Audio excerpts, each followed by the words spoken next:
계시록의 의도. 좀 오늘은 무시무시한 제목을 다루겠습니다. 계시록 하면은 다 어렵게 생각하잖아요. 굉장히 그 이상한 거 나오는 거, 막 무서운 거, 종말론적인 거 이렇게 얘기하잖아요. 근데 계시록을 생각해 보니까 저도 계시록에 대해서 깊이 생각해 본 것은 얼마 되지 않습니다.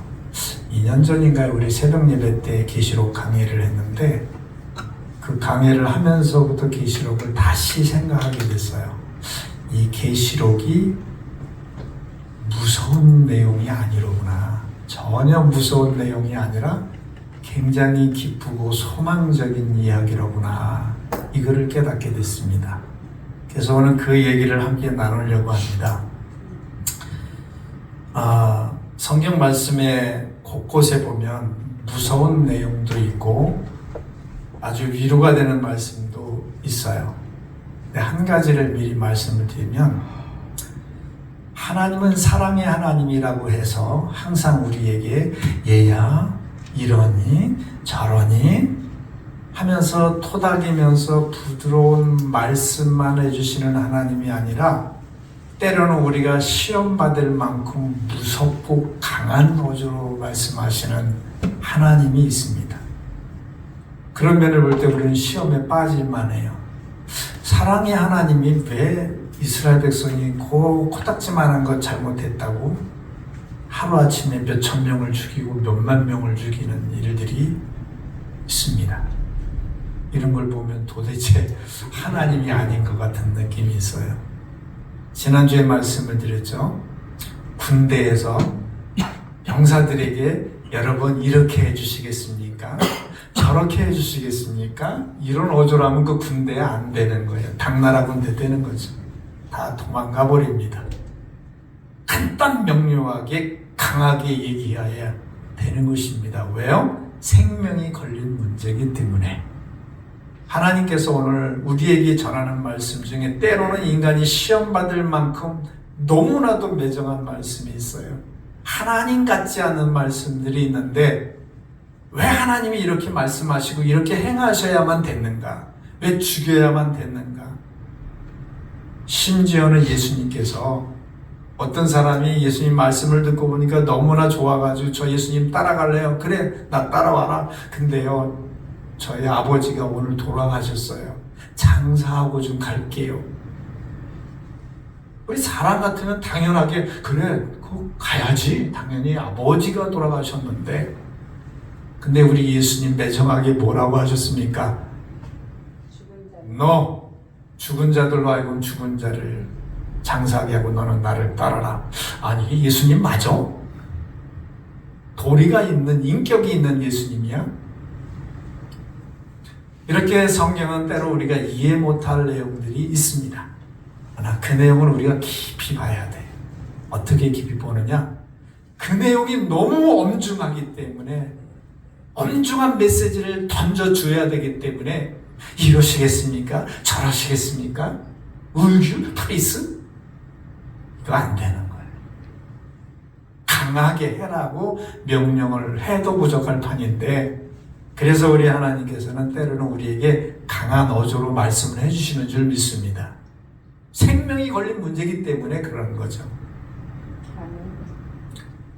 오늘 성경 말씀을 보면서 또 봅시다. 시작. 나는 알파와 오메가요, 처음과 나중이요, 시작과 끝이라.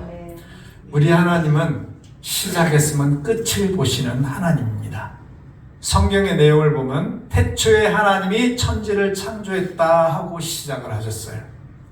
그 다음에 계시록의 맨 마지막에 가서 이 세상을 끝낸다, 내가 속히 올 것이다, 이렇게 알파와 오메가, 처음과 시작을 분명하게 말씀을 해주고 있는 하나님이십니다. 여러분, 하나님 말씀이 진리인 줄 믿습니다. 그분이 시작한 줄 믿습니다. 그분이 끝낼 줄 믿습니다. 우리가 사는 세상 다 끝나요. 제가 여행을 하다 보면, 특히 예전에 어렸을 때 중학교 때부터 갔던 곳이 태종대 십비바위 있는데 가보셨죠? 바위. 거기서 떨어지면 아싸리도 못하고 깨지고 밑에 떨어지기 전에 죽을 것 같은, 거기에 가면 바위들이 뭐 촛대 바위 무슨 바위 해가지고 많아요. 참 멋있다. 또 중국의 어디에 장각인가요? 거기 가면 이게 참 모습이 멋있는 그런 것들이 많이 있잖아요. 근데 그런 생각을 해요. 어느 날 이 모든 게 다 무너집니다. 아름다운 조각들, 아름다운 경관들 다 무너져 버려요. 하나님이 인생에 있어서 아름다웠고 멋있던 모든 것들을 다 끝낼 날이 있다는 것입니다. 이게 하나님이 이 땅에 놓으신, 정해놓은 프로그램이에요. 오늘 그래서 성경을 계시록에 가기 전에 제가 한번 요약을 해볼게요. 성경 내용이 어떤 내용인가 짧게 요약을 해볼게요. 하나님께서 사람을 생각하시고 삼라만상 우주 모든 것을 다 만들어 놓으셨어요. 아름답게 만들어 놓으시고 거기에 주인공인 사람을 나중에 만들어 놓으셨어요.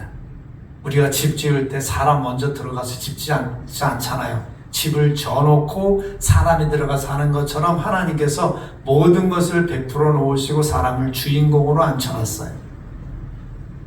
나를 닮은 너희는 내가 정한 복에 의해서 풍요롭게 살아라. 하나님의 영광을 불어넣으면서, 인격을 불어넣으면서 하나님과 같은 자신을 불어넣으면서 인간을 만들었어요. 근데 거기에 사단이 들어와가지고 그 인간을 오염시키죠.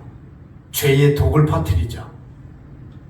그때 하나님은 마음 아프시면서 인간을 그냥 내버려 두지 않으시고 다시 인간과 계속 접촉하면서 하나님께 다시 회복할 수 있는 길을 얘기합니다. 선지자를 통해서, 말씀을 통해서, 역사적인 사실을 통해서 자꾸 하나님을 떠나지 않고 하나님께 가까이 오도록 전합니다. 그런데 이 사단의 죄악의 독이 퍼진 인간은 하나님께 돌아갈 수가 없어요. 수없이 선지자를 보내도 선지자를 죽이고 말을 안 듣고 지멋대로 막 살아가네. 결국 하나님께 매맞고 의도 터지고 그렇게 엎치락 뒤치락 하면서 사는 사람이 뭐냐? 말라기예요. 말라기까지, 구약까지 그런 삶을 살아요. 무슨 삶을 살았다? 사단에 물린 죄악의 독이 퍼져가지고 절대 하나님 앞에 올바로 갈 수 없는 그런 삶을 살아요. 걔 보고 앞으로 가 그러보세요. 하나 둘 아니 옆으로 말고 앞으로 하나 둘 죽었다 깨어나도 걔는 앞으로 못 가요. 옆으로 가는 거야. 죄악의 독이 퍼진 인간은 하나님을 향해 갈 수가 없어요. 그게 구약이 말씀해 주는 거예요. 뭐냐? 인간은 죽었다 깨어나도 하나님 앞에 올바로 살아갈 수 없다. 말라기까지 끝나요. 일막 끝. 낙이 닫혀요. 그 후에 400년 후에 예수님께서 나타나시죠. 예수 그리스도의 세계라, 회개하라, 영적인 세계 갖고 왔느니라 하면서 오면서 어떻게 되느냐? 구약까지 너희가 죄의 독 가운데 살아가는데 그것을 해결할 수 없었지 않느냐? 이제 하나님이 정한 진짜 제사야. 너희들이 형식적으로 예표적으로 제사 드려온 그런 제사 말고 진짜 제사가 있는데 하나님이 아들 예수 그리스도가 대신 죽어지고 우리의 죄를 해결해 주는 그 프로그램이 바로 예수님입니다. 이게 구원론에 관한 게 아니기 때문에 간단히 넘어갑니다. 자, 우리 예수님께서 오셔서 죽어짐으로 인해서 우리가 구원을 받게 됐어요. 왜 예수님이 죽어서 그냥 이웃집 아저씨 보고 죽으라고 해도 되는데, 구약에 보면 제사 드릴 때 뭐를 강조하죠? 1년 된 흠없는 수양을 강조를 해요. 죄가 없는 대속물이 죽어줘야 그 죄가 되는 거예요. 우리 보증 쓸 때 보면은 빚을 갖다 수천억씩 진 사람하고 보증 쓰라는 게 인정합니까? 갚을 능력이 없죠. 이 사람들 수천억을 빚지고 있는데 갚을 능력이 있는 사람을 보증을 세우라고 해요. 은행에서. 마찬가지예요. 우리 인류의 죄를 담당하기 위해서는 죄가 없는 존재여야 되는데 사람 중에서는 아무도 없는 거야. 그럼 누구냐? 하나님밖에 죄가 없는 존재가 없어요. 그래서 하나님의 아들이 와서 대신 죽어진 거예요. 그래서 죽어졌어요. 나를 믿는 자는 구원을 얻을 것이다. 그게 얼마나 좋아요. 구약까지 보면은 죽었다 깨어나도 아이고 합니다.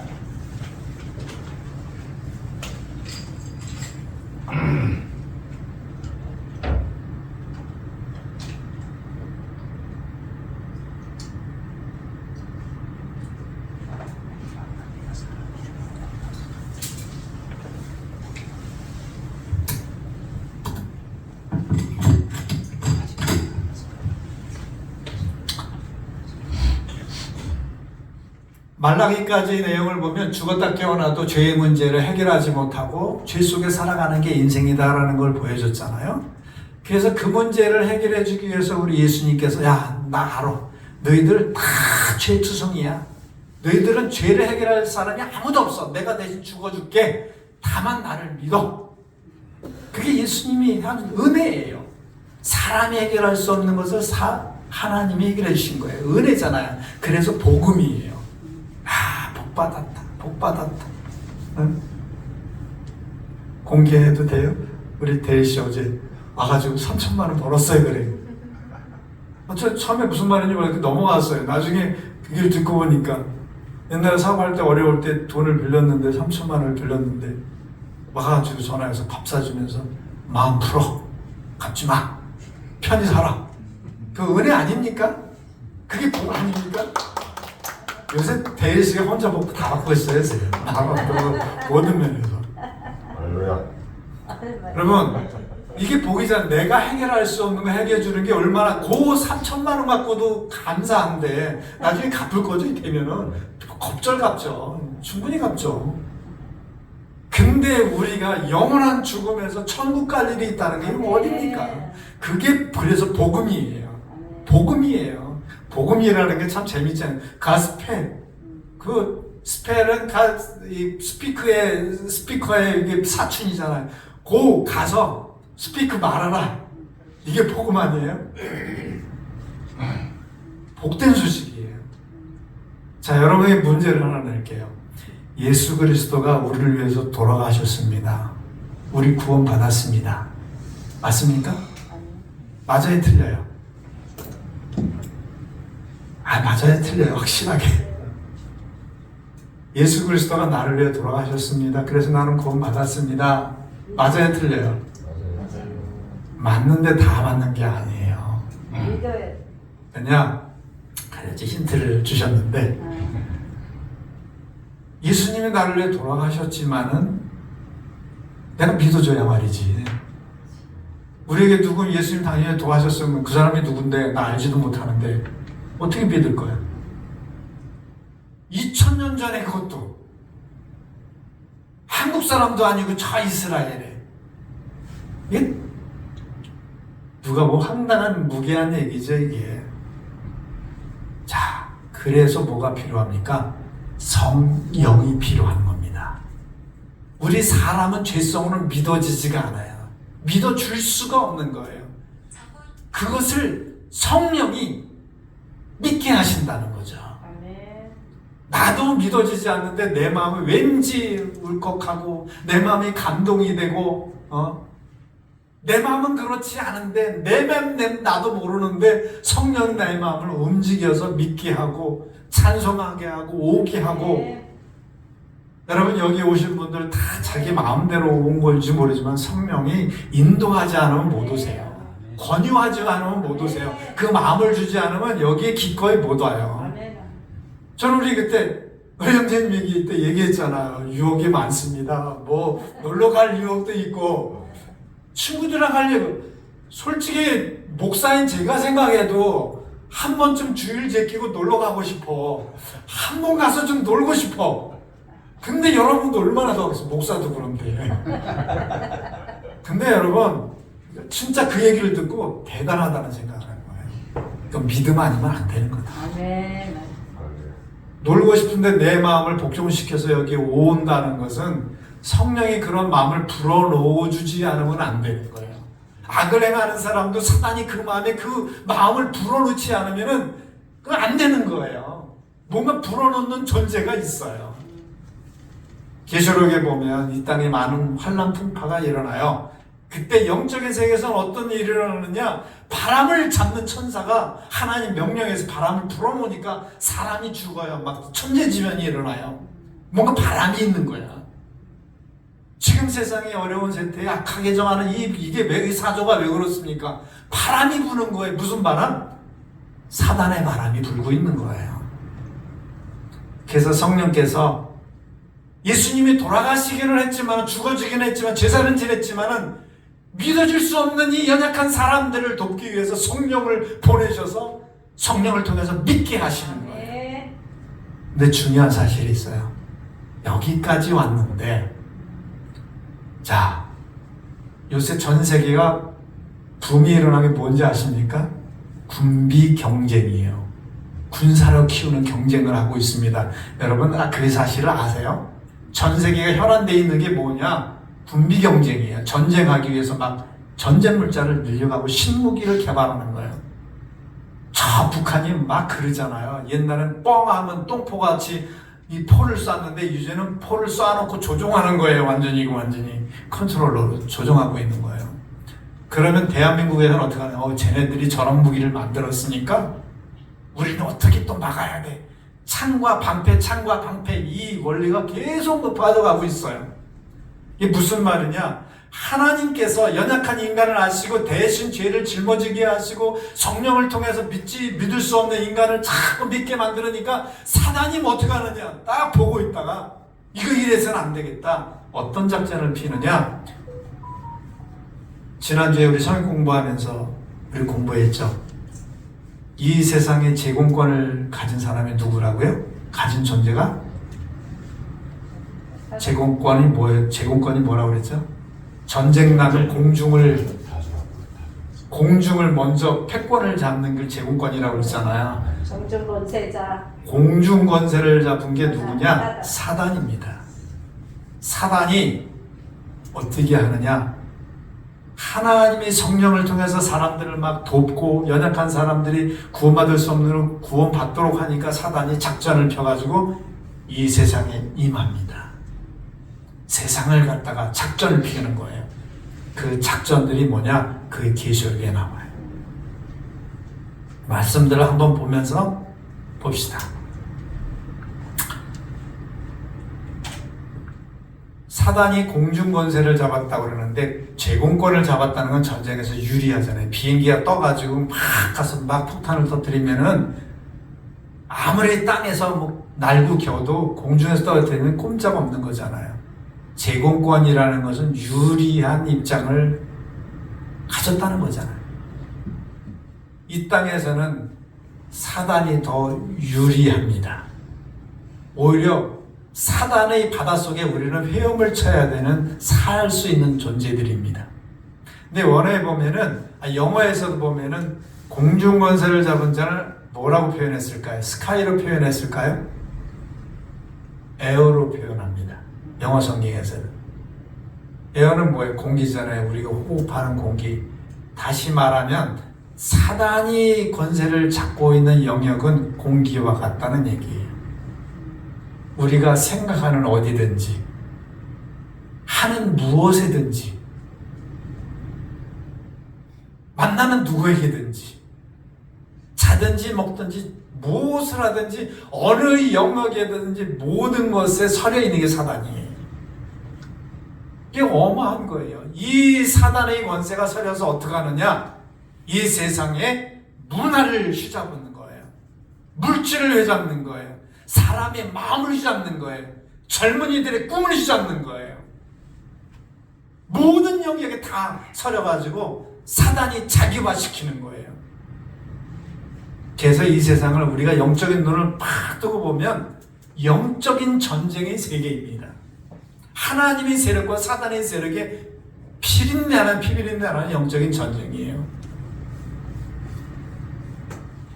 디모데후서 시작. 너는 이것을 알라. 말세 고통하는 때가 이르러 사람들이 자기를 사랑하며 돈을 사랑하며 자랑하며 교만하며 비방하며 부모를 거역하며 감사하지 아니하며 거룩하지 아니하며 이게 뭡니까? 다 말세 고통하는 때가 이르는데 사단이 역사하는 일들입니다. 아, 이거 그냥 말세되니까 사람이 마음이 그러는 거야. No, 안 그렇습니다. 우리 마음은 격전지라고 그랬어요. 성령도 와서 우리를 끊임없이 권고하지만은 사단도 들락거리면서 우리의 마음을 휘저어와요. 메말라가도록, 사랑이 식도록, 자기가 높여지도록. 여기에 있는 이 내용들이 뭐냐? 다 사단이 우리 속에 와서 우리를 조정하는 내용들입니다. 사람들이 자기를 사랑하며 자기밖에 몰라요. 갈수록 그런 것 같아요. 아마 우리는 나이 드신 분들은 젊은이들을 보면서 알 거예요.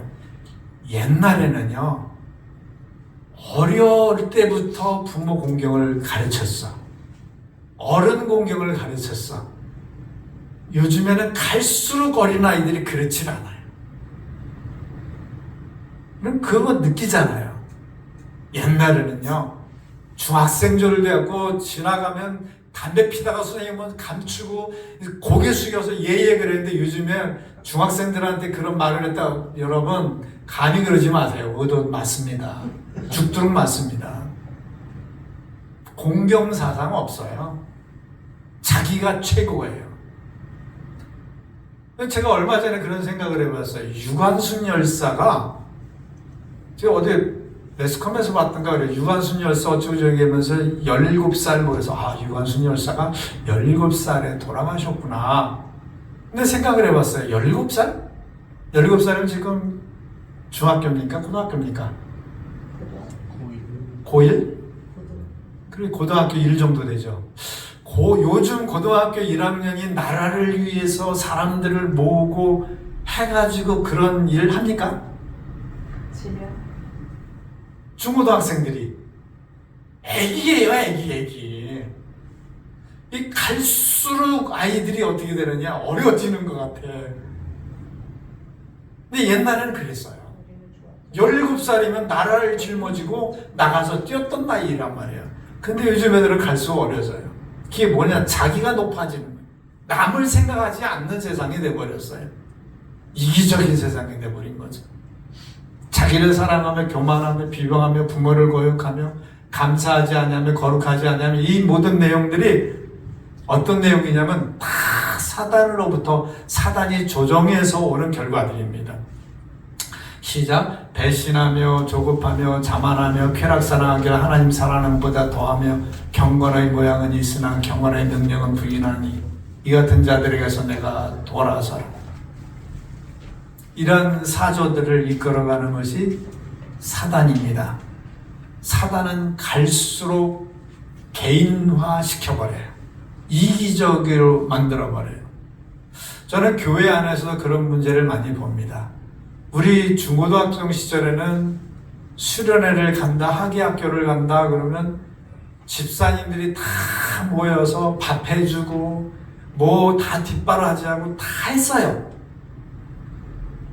근데 이게 교회에서도조차도 갈수록 이런 봉사의 모습이 없어요. 다 바빠. 자기 일에 바빠. 와서 학예학교 한다고 그래가지고 밥 해주고 뭐 해주고 아니에요. 그냥 내가 돈 줄 테니까 사람 사서 하세요. 자기의 봉사가 없어요. 자기 희생이 없어요. 그냥 돈 가지고 다 해버리려고 그래요. 이런 세상이 돼버렸어요. 교회들조차도 이렇게 하잖아요. 경건의 능력을 부인한다. 경건의 모양은 있어. 와서 예배를 드리고 교회 하우징 안에 들어오지만은 그 속에 있는 경건의 능력이 없는 거예요. 이게 다 말세 징조에 누가 사단이 뿌려놓은 현상이라는 겁니다.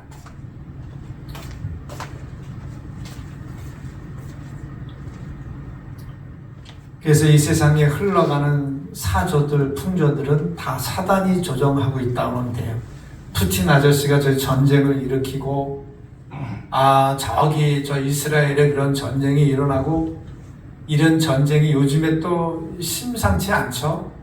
중국이 대만을 침공하고 그거를 막으려는 또 미국의 세력이 있고 또 미국하고 중국, 러시아 거기에 덩달아 북한 이게 지금 심상치를 않아요.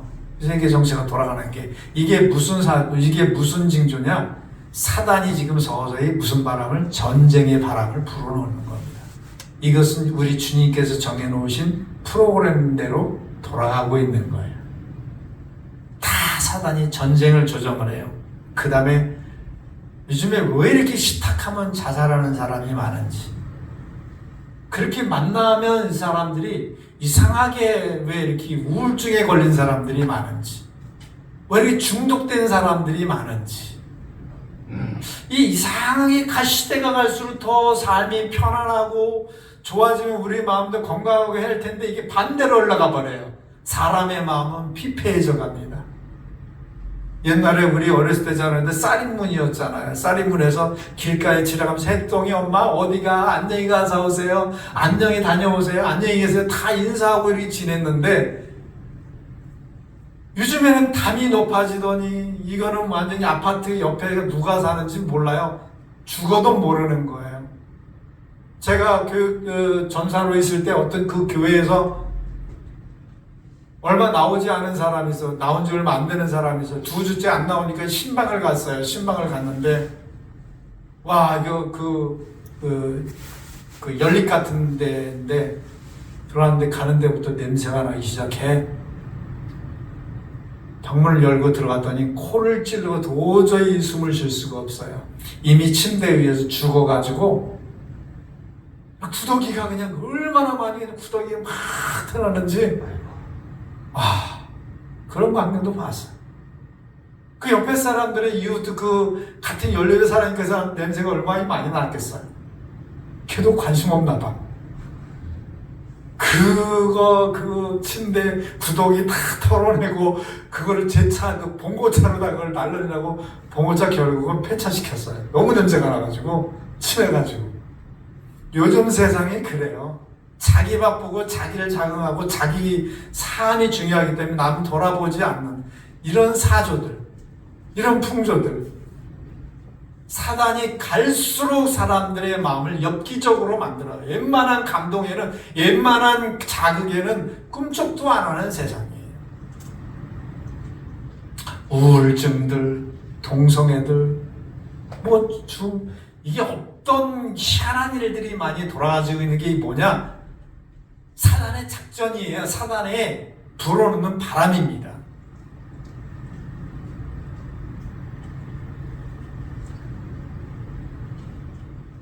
지난주에 말씀드린 대로 공중권세 잡은 자가 세상에 이러한 바람들을 다 일으키고 물결을 일으키고 있습니다.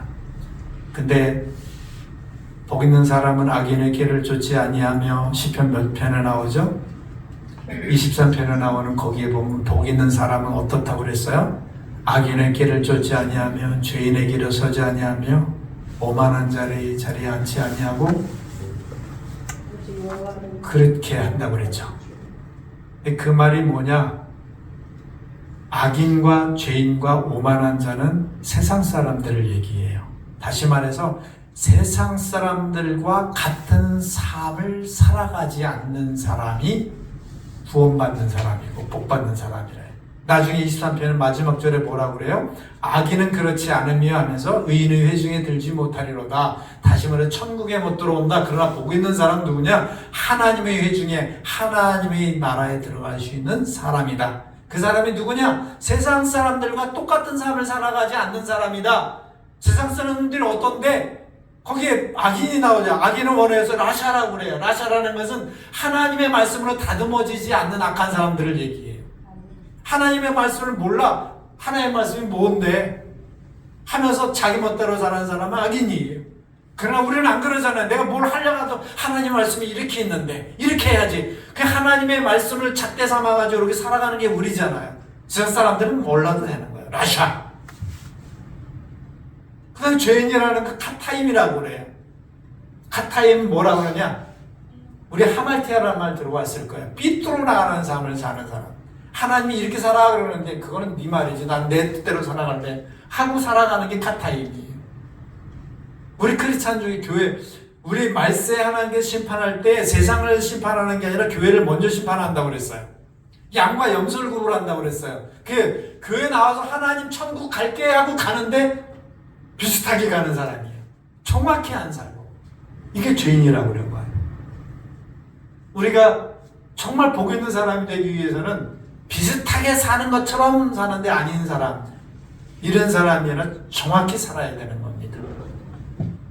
레츠임이라고 그랬어요. 오만한 자, 하나님을 인정하지 않고 자기 힘으로 살아가는 사람을 얘기하는 거예요. 이런 불신자들과 같은 삶을 살지 않는 사람이 복 있는 사람이다, 이렇게 얘기를 해주고 있어요. 그래서 하나님께서 이 세상에 그리고 교회 안에 뛰노는 사단의 세력을 멸하는 것이 계시록입니다. 우리 본문 말씀에 아까 읽은 말씀에 보면 7교회가 나오죠. 7교회가 나오는데 어떤 교회는 칭찬을 해요. 정말 너는 믿음을 잘 지켰어. 거기에 사단의 권세가, 사단의 본거지가 있는데도 너는 참 믿음을 잘 지켰구나. 이런 필라델비아 같은 교회 칭찬하는 교회가 있어요. 어떤 교회는 너는 살았다 그러면 너는 죽어 있어. 사대교회죠. 왜요? 사대교회는 너무나 잘 사는 강남에 살고 있었어요. 그러다 보니까 믿음을 다 팔아버리고 예배는 드리고 하나님을 믿는다고 하지만은 하나님을 믿는 게 아니라 돈을 믿고 살아가고 돈에 의지해서 살아가는 사람은 너는 죽은 영혼이야. 책망을 했어요. 이 7가지 교회에 뛰노는 7가지 사조들, 7가지 현상들을 보니까 뭐가 있느냐? 사단이 그렇게 만들었다는 거예요. 그래서 계시록은 어떤 역사냐면 이 교회, 이 세상은 말할 것도 없고 교회 성도들을 괴롭히고 세상의 모든 풍조를 이끄는 이 사단을 멸하는 과정이 계시록이에요. 그 과정을 우리가 보니까 와 엄청나게 무섭다. 막 천재지변도 일어나고 사람 3분의 1이 죽고 뭐 바다가 변해서 피가 되고 샘물이 다 피가 되고 사람이 막 죽는데 너무 괴로우니까 혀를 깨물고 막 죽으려고 그러고 너무 괴로우니까 이런 역사들이 막 일어나요. 계시록에. 근데 그게 무슨 과정이냐? 사단의 세력을 멸하는 과정이라는 거예요. 어떤 사단? 우리가 사는 삶 속에서 우리의 마음을 자꾸 괴롭히는 사단, 유혹을 주는 사단. 7교회 역사하는 사단을 보면요, 유혹을 많아. 발람의 선지자 같은 발람의 영이 임해서 자꾸 유혹해. 편하게 살아. 세상과 타협하는 사람. 주일인 데 가서 놀고 좀 띵까띵까하고 와. 예배는 다음 주에 드려도 되니까. 마음을 자꾸 불어넣으면서 이 사단의 세력을 하나님이 용서할 수가 없는 겁니다. 그래서 그거를 멸하는 모든 과정이 나오는 게 계시록인 것입니다. 그래서 이 계시록은 하나님께서 당신의 사랑하는 백성들을 구원하기 위한 과정입니다. 계시록에 보면 피 섞인 우박이 내려와서 사람을 다 죽이고 산천초목을 다 폐허로 만들고 그리고 바다가 다 피바다가 돼서 모든 생물이 다 죽고 샘물마다 다 피가 솟아나는 거예요. 사람이 죽어요. 이런 일들이 있죠. 3분의 1이 죽고 어느 날 해가 떴는데 해가 막 사람을 태워 죽이는 겁니다. 학자들이 그래요. 계시록에 나오는 내용들은 다 그런 일이 있을 수가 없어. 그냥 어떤 뭘까요? 영적인 의미들을 담은 얘기지, 영적인 일이지, 이건 실제로 있는 일이 아니야. 여러분 어떻게 생각하십니까? 또 실제로 이런 얘기를 해요. 예수님이 구름 타고 오신다는데, 그러면 그거 진짜 구름 타고 오는 게 아니야. 그러니까 우리가 상식적으로 이해할 수 없는 모든 상황들을 영적으로 풀어버리려고 그래요. 여러분 생각도 그럴까요? 아니면 실질적이시죠? 저는 그렇습니다. 실제로 일어날 상황들로 봅니다. 우리가 사는 세상을 봐도 그러잖아요. 지금 팬데믹을 봐도 지금 보건학자들이 그런 얘기를 하잖아요. 몇백 년 만에 오는 그런 주기가 있어요. 옛날에 유럽을 휩쓸었던 페스트, 흑사병 같은 거를 그런 게 이게 몇백 년마다 왔었는데 이제는 이게 몇십 년 만에 오고 몇십 년이 이게 몇 년 만에 오고 사스, 메르스, 뭐 요번에 코로나 뭐 이런 것들이 앞으로 더 짧은 주기로 온다는 거예요. 뭐 요새 무지 덥잖아요. 여러분 이게 그냥 게 아니고요. 중국은 난리 나고 어떤 때는 막 폭우, 어떤 때는 막 건조해서 불이 나고 난리가 나잖아요. 우주적인 재앙이고 영적인 재앙이고 다 온다고 봅니다. 그게 아까 제가 그 말씀을 드린 거 아름다운 모든 자연 경관이 어느 날 이 계시록에 나와요. 어떤 내용이 나오냐? 체질이 지구가 다 풀어진대요. 뒤집어진대요. 다 평지가 돼버리는 거예요. 우주적인 재앙이 올 겁니다. 하나님의 계획이라고 봅니다. 괜히 이거 종말적인 그거를 부추기는 게 아니라 성경이 말해주고 있는 거예요. 이런 내용이 왜 일어나느냐? 하나님께서 사단의 세력을 멸하기 위해서 일어난다.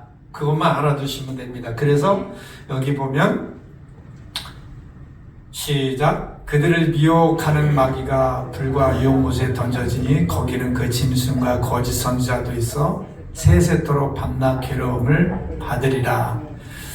자, 우리가 죄를 짓고 하나님 뜻대로 살지 못하는 것을 마귀에게 다 돌리는 것만은 또 잘못이겠죠. 그러면 우리 탓은 없잖아요. 그러나 분명한 것은 미혹하는 마귀가 있기 때문에 우리는 죄를 짓고 내가 하나님 앞에 가고 싶어도 못 가는 이런 것이 있는 거예요. 이것을 하나님께서 아실까요? 모르실까요? 아셔요. 에덴 동산의 선악과를 먹은 하와에게 묻습니다. 너 왜 먹어? 아담에게 물어요. 너 왜 먹었냐? 몰라서 묻습니까? 아담이요. 아담에 가서 물어요. 너 왜 먹었니? 사단이요. 왜 자꾸 캐묻는 이유가 뭐예요?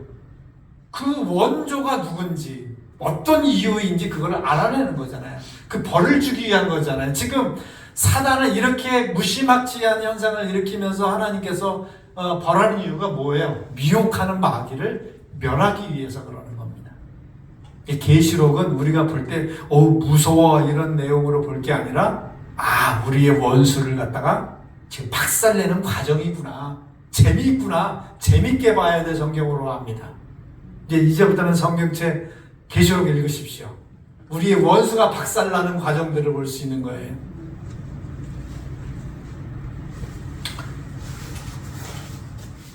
제가 무슨 말씀을 드리려고 하냐면 계시록이 어렵다고 생각하고 읽지 않는 분들이 많아요.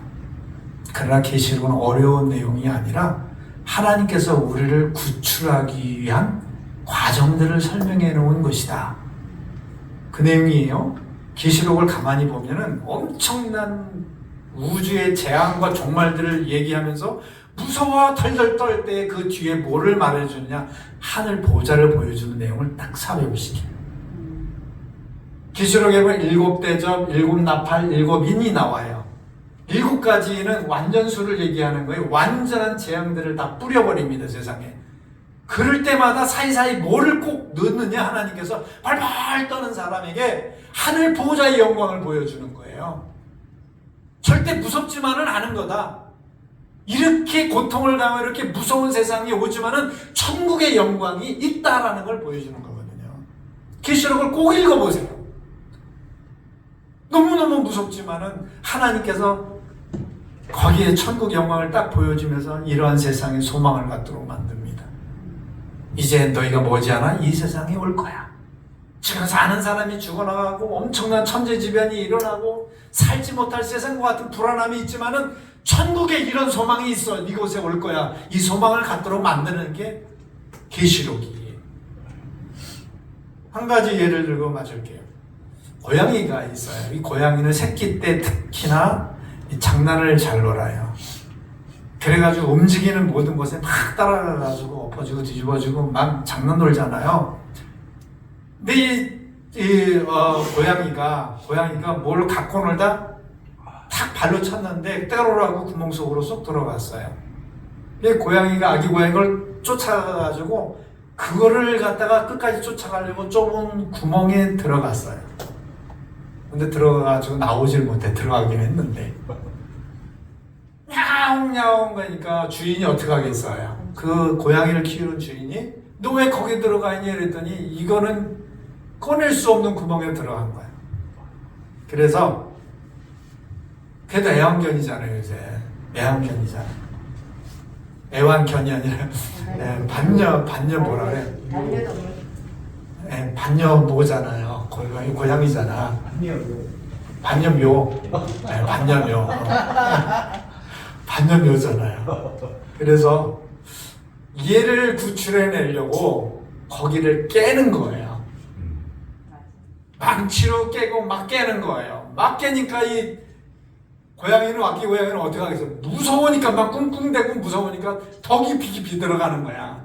더 깊이 깊이 숨는 거야. 그게 두려워야 될 상황은 아니잖아요. 바로 우리가 고양이와 같으면 안 돼요. 이 세상에 종말적인 현상들이 앞으로 더 많이 올 거예요. 올해 덥잖아요. 저는 사실 요새 촬영 가거나 그럴 때 다 거의 실내였기 때문에 몰라요, 더위를. 또 안 갈 때는 여기 있으니까 더위를 몰라. 근데 밖에서 돌아다니는 분들은 아마 더위를 많이 느낄 것 같아요. 이게 올해 뭐 벌써 40도 가까이 육박하잖아요. 아마 내년에는 이미 훌쩍 넘고 그 다음에는 아마 몇 년 후에는 45도, 6도, 50도 가까이 되지 않을까. 갈수록 더 살 수 없는 세상이 옵니다. 세상은 더 악해져 갑니다. 이상한 현상들이 많이 일어납니다. 여러분 주식 산 사람들 이제 팔으세요? 지금 전쟁이 곧 일어나려고 그래요? 전쟁의 성은 더 늘어갈 거예요. 그래도 우리는 두려워하지 말아야 될 것이 이게 우리가 천국 가는 스텝이 그날이 가까웠다는 걸 보여주는 겁니다. 그 소망을 얘기하려고 이 말씀을 전하는 거예요. 앞으로 흉흉한 소문들이 더 난리와 난리 소문들, 흉흉한 소문들이 더 많아질 거예요. 그러나 우리가 두려워하지 말 것은 그 나라가 멀지 않다라는 거죠. 고양이처럼 이 세상에 찾고 그 모든 것을 듣고 숨으면 안 되는 거예요. 계시록에서 무지막지한 상황들은 주님께서 자기 백성들을 구원하기 위한 발자국 소리요, 작업 소리인 겁니다. 사단을 갖다가 단별하기 위한 거죠. 계시록을 한번 자세히 읽어보세요. 절대 두려워할 내용이 아닙니다.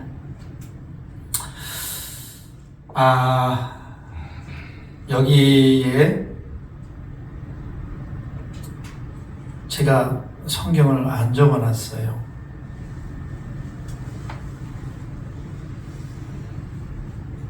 그냥 넘어가는 걸로 할게요.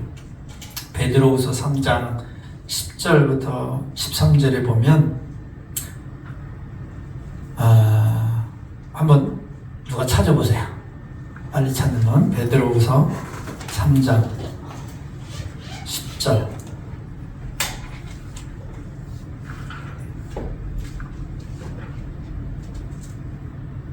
누가 찾으셨어요? 큰 소리를 한번 낭독해 주실래요? 베드로후서 3장 10절.